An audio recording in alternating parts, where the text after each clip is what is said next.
Imagine a necklace worn only on a wedding day, not out of love, but out of dynastic duty.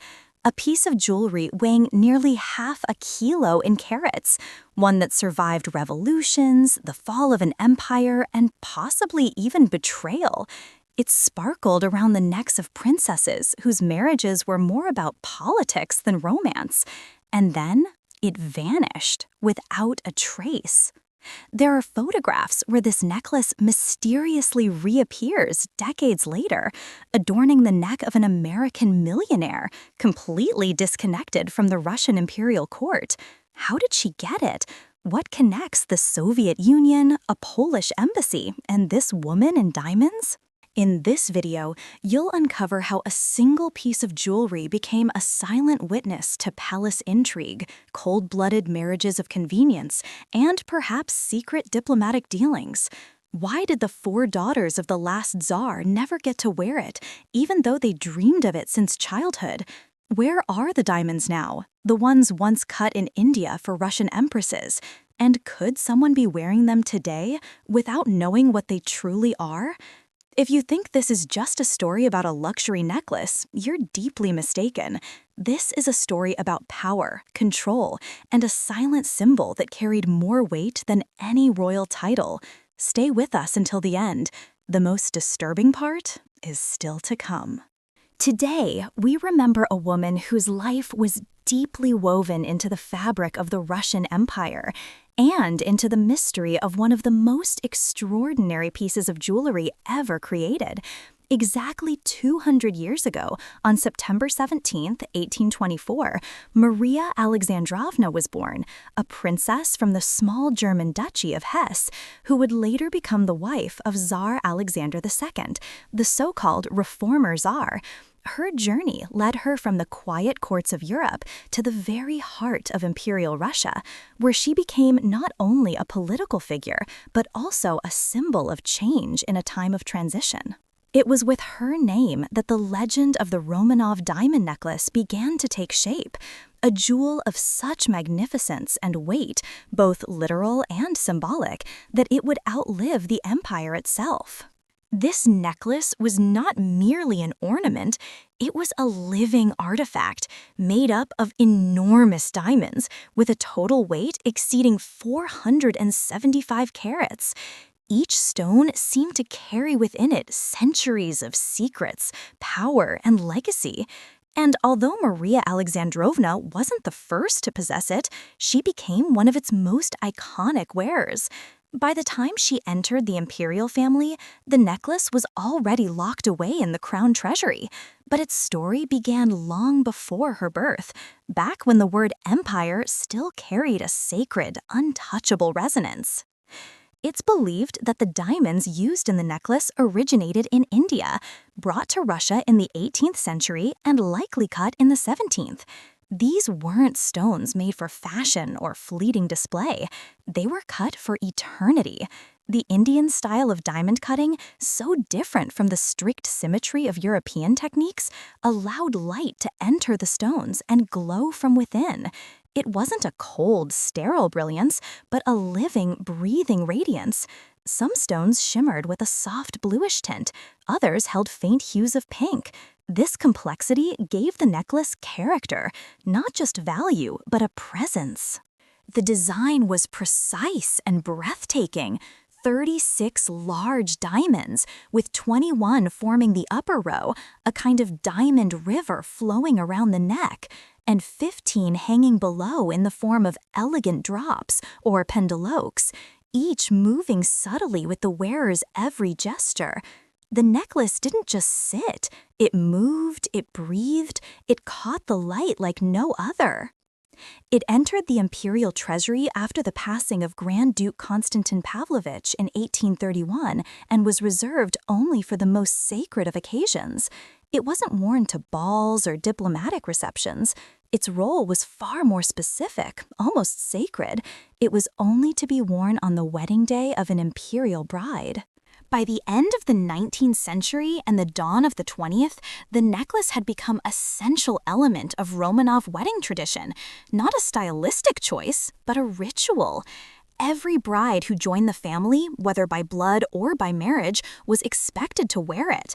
But even before this became official protocol, the necklace quietly moved between women of the dynasty, passed down in silence, never truly owned, but always awaited.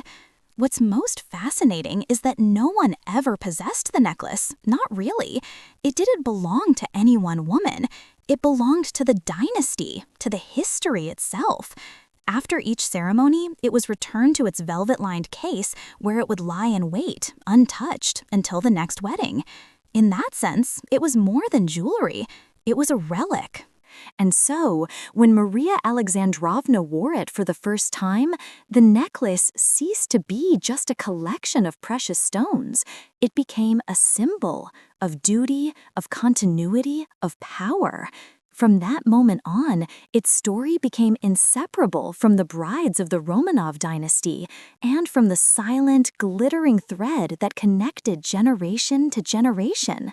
What happened next would elevate this necklace beyond anything its creators could have imagined, because from that day forward, it would no longer simply adorn, it would connect.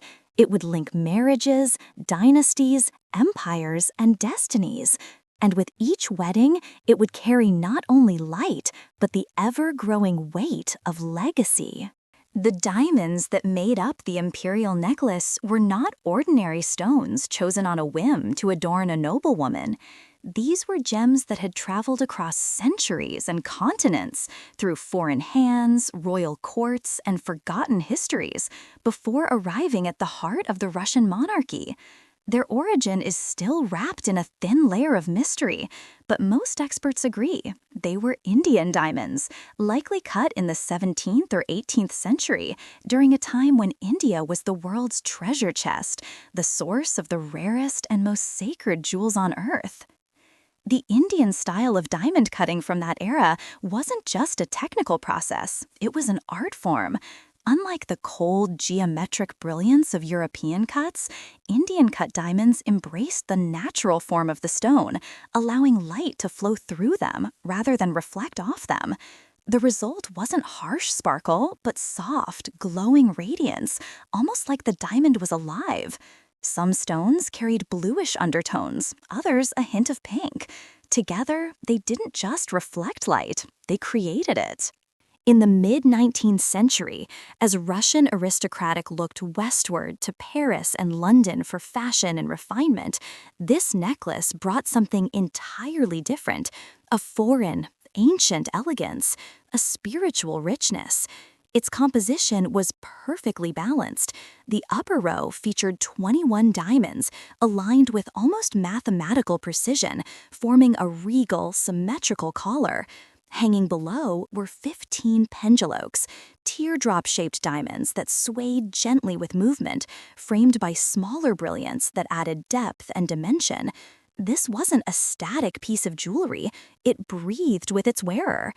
It was this contrast, the structured geometry of the upper row and the delicate, mobile lower tier, that gave the necklace its soul. It didn't overpower the woman who wore it. It responded to her. It adapted to her posture, her presence, even her mood. And that's why it never looked the same twice. With every ceremony, with every new bride, the necklace seemed to transform, as if revealing a new side of itself. Once it entered the imperial treasury, its role changed forever. It was no longer simply a precious ornament. It became a symbol. A silent emblem of belonging. It was never seen in public, never displayed at grand balls or diplomatic events. It was reserved only for the most sacred of transitions, marriage into the Romanov dynasty. And in those rare moments when the necklace was removed from its velvet case and placed on the neck of a new bride, it came to life again. It didn't just complement a gown or complete a look. It marked the moment when a woman officially became part of something far greater than herself. In that act, something invisible happened. It wasn't just a wedding, it was a merging of histories, of lineages, of empires, and each diamond was a silent witness. For the young women of the Romanov family, the necklace was more than legend. From childhood, they heard stories of its brilliance. They saw it in portraits of their grandmothers, their aunts, their sisters. They imagined the day it would rest on their own collarbones. But that moment would come only once, and it was that rarity that made it sacred. The necklace was a promise, a burden, an inheritance. When Grand Duchess Olga Konstantinovna wore it for her wedding to King George I of Greece in 1867, the necklace didn't just decorate, it spoke. It said, "This is imperial blood. This is power." It didn't need to sparkle louder than the candles. Its mere presence was enough. With each new wedding, the tradition repeated. The necklace always returned to its locked chamber, waiting, and every time it was brought out again, it carried more than diamonds. It carried the weight of memory, of names, of destinies. That was its true magic. Not its price, not its carat count, but the silence, the stories it never told aloud, the women it quietly connected, who might never meet, but who shared something greater than time or blood, history. It seemed unbreakable, eternal. Nothing could interrupt this ritual. But the world was beginning to shift, and though the necklace still gleamed in candlelit halls, its purpose was on the edge of change. Very soon, it would find itself caught between centuries, between glory and silence. At a certain point, the necklace stopped being just a piece of jewelry. It became a code, a silent sign understood only by the women of the Romanov dynasty. Wearing it wasn't a matter of personal taste or choice. It was a ritual, a moment that didn't just enhance a bride's beauty, it sealed her place within an unspoken hierarchy, a lineage bound by duty, legacy, and power. Weddings in the imperial family were never simply private affairs. Each union was a carefully calculated political arrangement, crafted to forge alliances, strengthen ties between empires, or maintain delicate balances of influence. Every detail mattered, every fabric, gesture, word, and no detail spoke louder than the jewelry. At the heart of it all was the necklace. It didn't appear alone. It was part of an entire sacred set. The massive cherry red diamond earrings, a tiara set with a pink diamond, the official nuptial crown, and a ceremonial cloak clasp crafted during the reign of Catherine the Great. But the necklace was the centerpiece. It was the symbol, the quiet but unmistakable crown upon the shoulders of a bride. The first woman to truly establish the necklace as a wedding ritual was Grand Duchess Olga Konstantinovna when she married King George I of Greece in 1867. Her image, serene, young, dressed in the gravity of royal ceremony, left an imprint on the court. From that moment, the necklace was no longer an option. It was expected. No future bride of the Romanovs would be wed without it.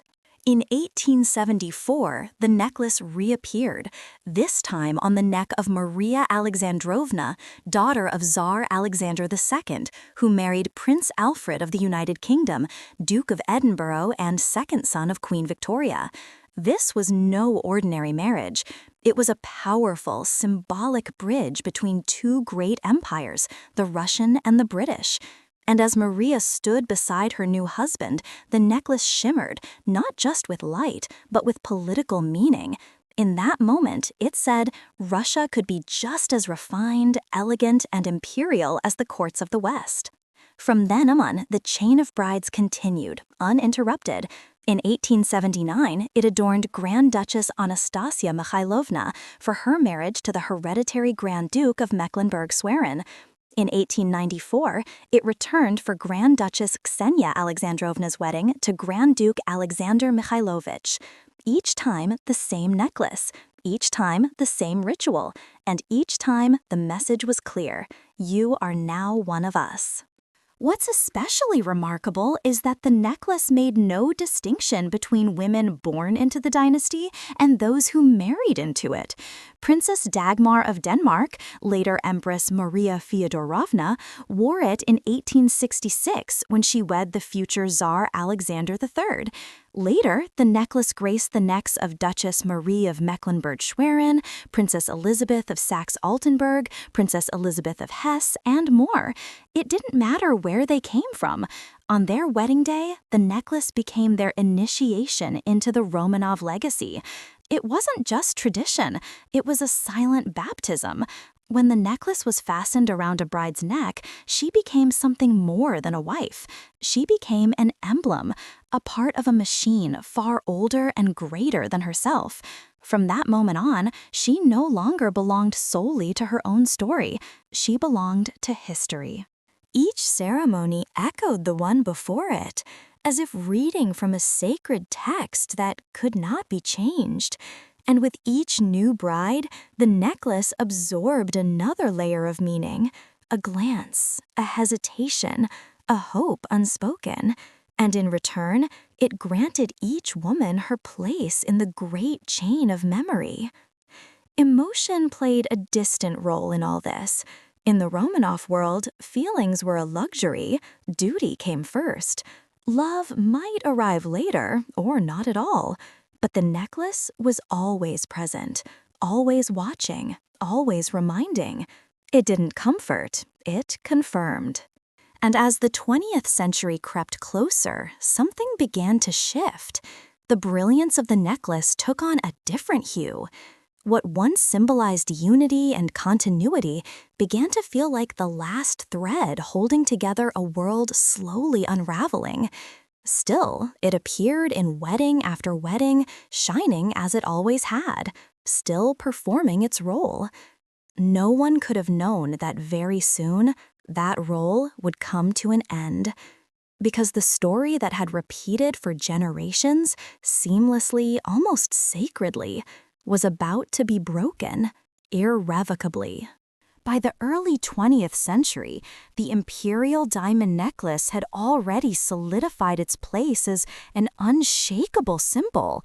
It wasn't just jewelry, it was a tradition, a ritual, a message. With each wedding, it seemed to whisper, "The dynasty endures." Brides came and went, centuries turned, but the necklace remained, constant, gleaming, eternal. Or so it seemed. The illusion of permanence began to crack. In 1894, the necklace graced the neck of one of the most tragic figures in the Romanov saga, Princess Alix of Hesse, who became Empress Alexandra Feodorovna, wife of the last Tsar, Nicholas II. Their wedding was a grand affair, filled with opulence and formality. The necklace was there, once again, as part of the full ceremonial regalia, the cherry diamond earrings, the pink diamond tiara, the nuptial crown, the diamond bracelet, and the legendary cloak clasp made for Catherine the Great. Everything looked perfect, but it was already the beginning of the end. Still, the necklace continued its ceremonial life. In 1901, Grand Duchess Olga Alexandrovna wore it during her wedding to Duke Peter Alexandrovich of Oldenburg. In 1902, it was passed to Grand Duchess Elena Vladimirovna as she married Prince Nicholas of Greece and Denmark. In 1908, Grand Duchess Maria Pavlovna wore it at her wedding to Prince Wilhelm of Sweden, Duke of Södermanland. It was still performing its role, still shining on the necks of imperial brides, but the world around it had changed. The palaces still sparkled, orchestras still played, portraits were still taken in marbled halls, but beneath the surface, everything trembled. The air had changed, something was coming, and no matter how brilliant the diamonds, they couldn't keep that truth away for much longer. Then came the silence. The four daughters of Tsar Nicholas II, Olga, Tatiana, Maria, and Anastasia, grew up hearing stories about the necklace. They saw it in portraits. Perhaps they even touched it in private moments. But none of them ever got to wear it. Their weddings, like so much else, were lost to history. What should have been inevitable, ceremonial, glorious, never happened. The necklace remained locked away, untouched, unworn. After the fall of the monarchy, the necklace disappeared from official records. Many of the Romanov jewels were seized by the new regime, catalogued, sold, melted down. But this necklace? No mention, no entry in inventories, not a single formal trace. It was as if it had been deliberately erased. And then, decades later, a strange clue. In the 1940s, photographs began to circulate of a wealthy American heiress, Margaret Thompson Biddle. Elegant, polished, glamorous, and around her neck in some photos, a diamond necklace. At first glance, nothing unusual, but upon closer inspection, familiar shapes, a particular alignment, a similar fall of stones. Could it be? Was it the same necklace? Margaret Biddle had been married to a U.S. ambassador who served in Poland in the late 1930s, a period when many valuables crossed borders, quietly, without questions, under the protection of diplomatic immunity or backdoor arrangements. Did she purchase the necklace? Was it gifted? Or was it acquired under far more shadowy circumstances? By the 1960s, the necklace, or something that looked like it, appeared again, but clearly altered, shortened, rearranged. Some stones were missing. It no longer had the symmetrical elegance of the Romanov treasure. It had been changed, maybe to disguise it, maybe to modernize it. Either way, the symbol had been broken. Yet, despite its transformation, the aura remained. Something about the necklace still felt different, as though its history refused to be polished away. In recent years, several pieces from Margaret Biddle's collection have been sold at auction, but not this one. The necklace, this necklace, was nowhere to be found, gone again, as if it had never resurfaced at all. Is someone hiding it? Is it locked away in a private vault, its owner unaware of what they truly possess? Or worse, was it dismantled, its stones scattered across the globe, now sitting quietly in rings and earrings with no known past? We may never know.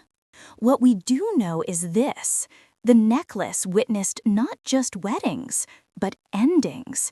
It was there for the moments of joy and for the silence that followed. And perhaps its mysterious disappearance is the final chapter in its story, not written in gold, but in shadows. If we try to trace the fate of the imperial diamond necklace to its very end, we find something unsettling. At some point, it simply vanishes from history. There's no record of it being stolen, no grand auction, no museum display, just silence. And that silence may be the most disturbing part, because this wasn't just some misplaced jewel. It was one of the most recognizable symbols of the Romanov dynasty. Its disappearance doesn't feel accidental. It feels deliberate, as if someone wanted it forgotten completely. The Soviet records, so thorough in cataloging the seized possessions of the imperial family, are strangely quiet when it comes to this necklace. Other items are described in detail: carat counts, weight, the number of stones, their market value. But the necklace? Not a word, no description, no inventory number. It's as if it never existed. But it did. We know that. We've seen it in portraits, in photographs, in stories passed down through generations. So the question remains, where did it go? Some jewel historians and collectors have long believed that the necklace was not destroyed, but dismantled, taken apart stone by stone, the diamonds sold individually, stripped of their history, their context, their identity, sold as loose stones, anonymous, clean, safe. One such diamond, 17 carats, with a faint pink hue and an old Indian cut, appeared decades later at a London auction house. No provenance listed, but the stone matched one described in earlier accounts of the necklace. Coincidence? Maybe. Or maybe it was a tiny fragment of a fallen empire. It's hard to believe such an iconic piece could be broken up so ruthlessly. But when you consider how much the new regime wanted to erase the past, it begins to make sense. The necklace was too powerful, too recognizable, too imperial. To the New World Order, it was dangerous, a relic of a dynasty they wanted the world to forget. And yet, from time to time, it reappears. Not in vaults or exhibitions, but in whispers. A story shared by a collector, a photograph in a private archive, a fleeting detail on the neck of someone who may not even know what they're wearing. In the 1980s, a French jewelry historian claimed to have seen a stunning necklace at a private estate in Geneva. He asked the hostess where it came from. She smiled and replied, "From Russia, like many things in this house." Among the descendants of the Romanovs, the necklace has become legend. Some say it was smuggled out of Russia before the revolution and lies untouched in a Swiss bank vault. Others insist it was sold discreetly to support the exiled family. There are even rumors it appeared at a private showing in New York, unlabeled, no description, no explanation, but those who saw it say they knew instantly what it was. So, does it still exist? Is it hidden away, misunderstood, in someone's safe? Or did someone, fully aware of its story, choose to keep it secret? Forever? The truth is, the necklace doesn't need to exist physically anymore. It has become something else, an idea, a legend, a question that refuses to fade. Maybe someone, flipping through an old album, notices a bride wearing a strangely familiar necklace. Maybe a collector finds a diamond with no past, unaware it once belonged to an empress. Maybe it's still out there, changed, hidden, waiting, because some things can't be destroyed. Even when they disappear, they stay alive in memory, in stories, in silence. And maybe, just maybe, that is the necklace's final purpose. Not to shine on a princess's neck anymore, but to live on as a myth. And to keep shining in the imagination of those who still remember.